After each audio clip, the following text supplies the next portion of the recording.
प्रिय विद्यार्थियों, आज हम देखेंगे कि परिमेय संख्याओं का संख्या रेखा पर निरूपण हम कैसे करेंगे। तो सबसे पहले संख्या रेखा आपको दिख रही है जिसमें बीच में 0 लिखा हुआ है। शून्य के दाईं ओर धन वाली संख्या, धन 1, धन 2, धन 3 और बाएं तरफ ऋण वाली संख्या। तो जब भी कोई संख्या हमें दी जाती है तो सबसे पहले हमें उसमें यही देखना है कि धनात्मक संख्या है कि ऋणात्मक संख्या है। हम कुछ संख्याओं देखें और इनसे अपन और समझेंगे। 4/3, 5/3, 6/3, 7/3 को संख्या रेखा पर दर्शाइए। तो धनात्मक संख्या है सारी और सारे हर समान हैं। 0 से लेके हमने इस लाइन को समान भागों में बांटा, समान भागों में बांटा। जितने भागों में बांटना आपको उतने भागों में बांट सकते और 1 से लेके अपन गिनती लिख देंगे।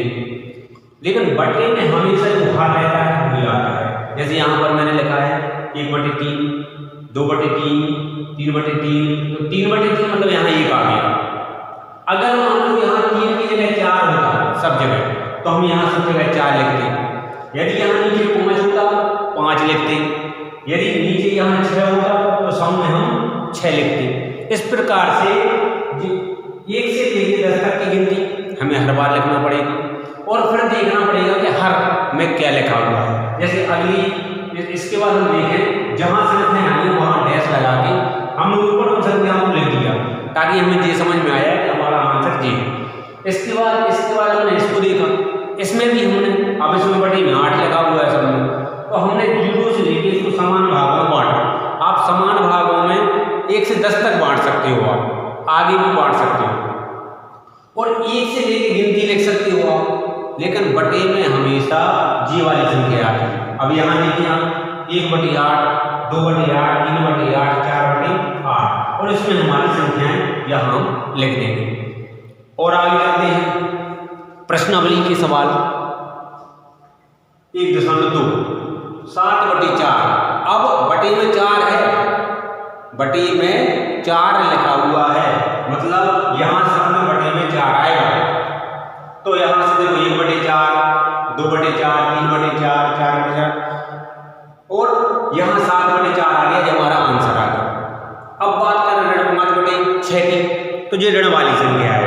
अब ऋण वाली संख्या है तो हमने 0 को इस तरफ 0 के बाएं तरफ इसको भागों में बांटा। इन भागों 1, 2, 3, 4, 5, 6, 7, 8 बराबर भागों में बांटना पड़ता है। तो इनके बीच का गैप बराबर होना चाहिए संख्या रेखा में। अब बात आती है यहाँ -1, -2, -3, -4, -5। तो नीचे क्या लिखा है 6, तो हमने यहाँ सबकी बटे में 6 लिख दिया। मतलब हर जो होगा वो हमें बटे में लिखना होगा। इसके बाद आंसर हमारा कहाँ गया जी, हमने इसको यहाँ दर्शा दिया। और अगला प्रश्न देखें हम, इसमें देखें ऋण 2/11, ऋण 5/11, ऋण 9/11। इन 3 संख्याओं को हमें संख्या रेखा पर निरूपण करना है। क्योंकि ऋणात्मक संख्याएं हैं तो हमने बाएं तरफ बराबर भागों में बांटा। अब क्योंकि यहाँ बटे में 11 है तो हमने सबके बटे ऋण 1/11, ऋण 2/11, ऋण 3/11, ऋण 4/11। अब हमारे आंसर ऋण 2/11 दिया, यहाँ डैश लगा के ऊपर लिख दिया हमने। यहाँ ये आंसर आ रहा है ये लिख दिया, यहाँ आंसर आ रहा है ये लिख दिया। इस प्रकार संख्या रेखा पर हम संख्याओं का निरूपण कर सकते हैं। इसका मतलब ये हुआ कि जैसे माना कि हमें कोई संख्या दी जाती है, मान लो हमें दी जाती है 3/5, एक संख्या दी जाती है, इसको हमें संख्या रूप में निरूपण करना है।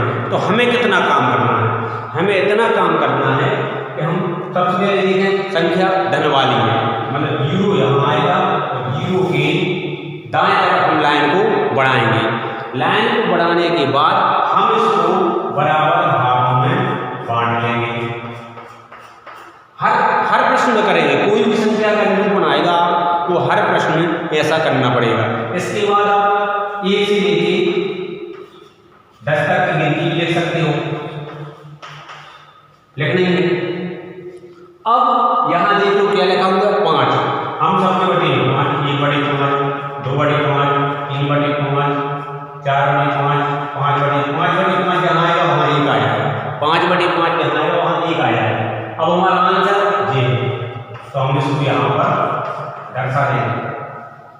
मान लो इसकी जगह 5 की जगह 4 लिखा होता तो हम सबकी बटी में 4 लिख देंगे। यदि 4 की जगह पे 7 लिखा होता तो हम सबकी बटी में 7 लिख देंगे। मतलब 1 से लेके 10 तक की गिनती तो लिखना ही है। उसके बाद आपकी संख्या का जो हर होता है जी वाला, इसको हम लिख देंगे और 3/7 कहाँ रहेगा ये हमारा आंसर हम यहाँ लिख देंगे डैश करके अलग से ऊपर। तो इस प्रकार से वो हमारी संख्या भी जो हमें बताना है वो हम यहाँ बता देते हैं। मतलब एक बराबर भागों में बांटेंगे, 1 से 10 तक की गिनती लिखेंगे और फिर देखेंगे कि हमारा हर कितना है। जैसे मान लो हम इसकी जगह पे 10 लिख देंगे तो कितना बदलेगा, इतना कि हमें सबकी बटी में 10 लिखना है। आपकी संख्या का जो हर रहेगा वो आपको यहाँ लिखना पड़ेगा। इसी प्रकार अगर ऋण वाली संख्याओं को दर्शाना है आपको, मान लो ऋण 3/10, ऋण 7/10, ऋण 2/10। अब आप देखें ऋणात्मक संख्या है, अब 0 आएगा इस तरफ।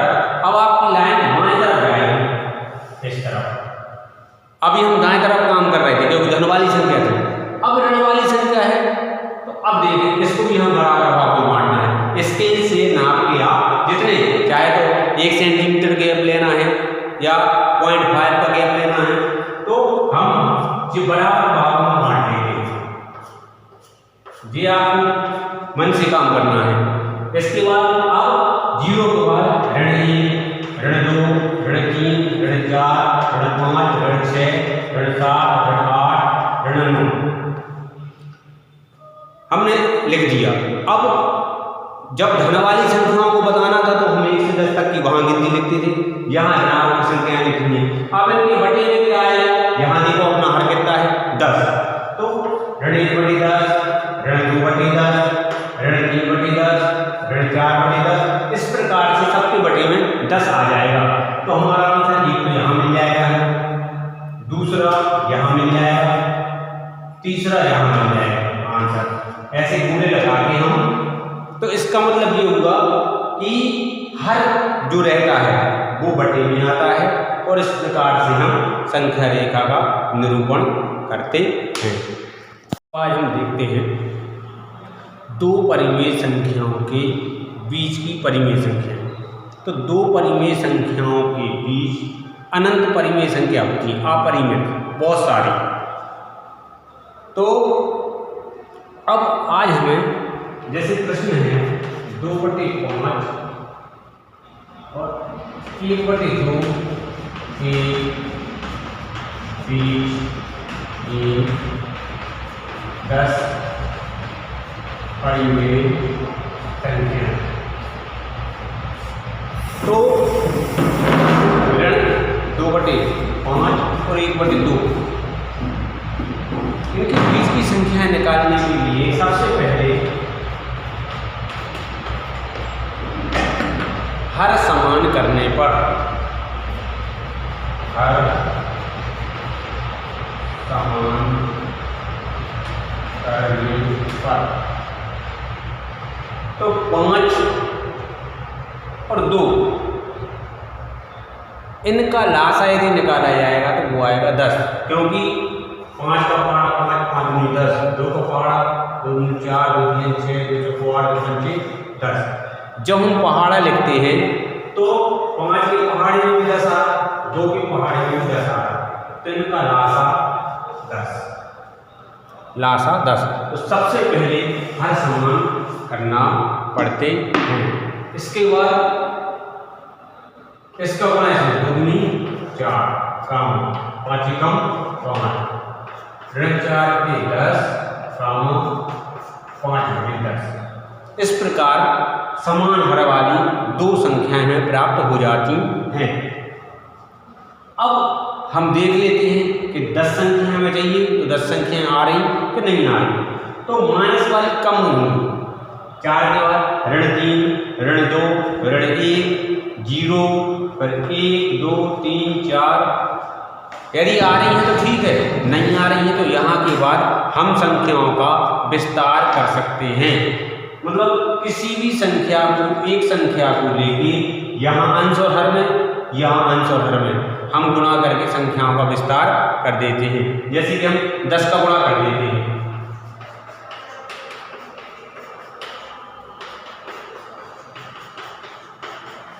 सब में 10 का गुणा कर रहे हैं तो ऋण 40/100 और 50/100।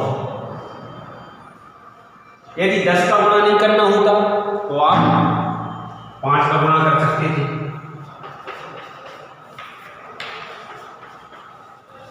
यहां पे हम अपनी मर्जी से संख्याओं का, लेकिन जिस संख्या का किया जाएगा सब में किया जाएगा। यहाँ जैसे 5/5, 5/5, यहाँ के बाद हम स्वतंत्र हैं संख्याओं का विस्तार करने के लिए। हम जिस संख्या का गुणा चाहें उस संख्या का गुणा करके और आगे बढ़ सकते हैं। जैसे ऋण 10, 5 का,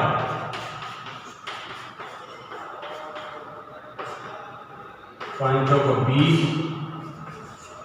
और 80। अब ऋण 20 के बाद हमें संख्याओं को लिखना है। तो यहाँ पर देखें, यहाँ देखें ऋण 19/50, ऋण 18/50, ऋण 17/50, ऋण 16/50, ऋण 15/50, ऋण 14/50, ऋण 13/50, ऋण 12/50, 1 2 3 4 5 6 7 8, ऋण 11/50 और ऋण 10/50। 10 संख्याएं आ जाती हैं। यदि 10 लेके करते तो 39, 38 ऐसे आ जाती। इसके बाद 100 करके करते तो 400/1000 आ जाता है यहाँ पर। तो यहाँ के बाद हम संख्याओं का विस्तार करने के लिए यहाँ किसी भी संख्या का, यदि 5 में संख्याएं नहीं आती तो हम और बड़ी संख्या का गुणा करके संख्याओं का विस्तार कर देते। तो इस प्रकार से हमने देखा, सबसे पहला काम है हर को समान करना। हरों का लासा के बाद जैसा हल करते हैं हम, चाहे तेरा गुणा कर दिया हमने इनका, या 5 का पहाड़ा करो आप, कितनी बार पढ़ा है? 2 बार। 2 का गुणा करो ऊपर 2 में तो 4 आ जाएगा। 2 का भाग 2 10 में, कितनी बार? 5 बार। 5 को गुणा 1 में करो, 5 × 5। या ऐसा कर सकते हो यदि हर असमान रहते हैं, हर यदि असमान रहते हैं कि जे इसके पहाड़े में नहीं आता, जे इसके पहाड़े में नहीं आता, तो इसमें 3 प्रकार का गुणा कर देते हैं हम। कैसा कर देते हैं आप देख सकते हो। 5 + 2, ऋण 2/2, यहाँ कामा लगा दो क्योंकि प्रेशर इसको कुछ करना नहीं है, और 5/1। तो हमने 3 प्रकार का गुणा कर रहे हैं। इन दोनों का गुणा किया, इन दोनों का गुणा किया, इन दोनों का गुणा। तो इसके बाद ये आगे आ जाएगा ऋण 4 और 5, नीचे आ जाएगा 10। एक स्टेप और बढ़ गया जी आगे। इसके बाद ऋण 4/10 और 5/10। इस प्रकार से हमारों को समान कर लेते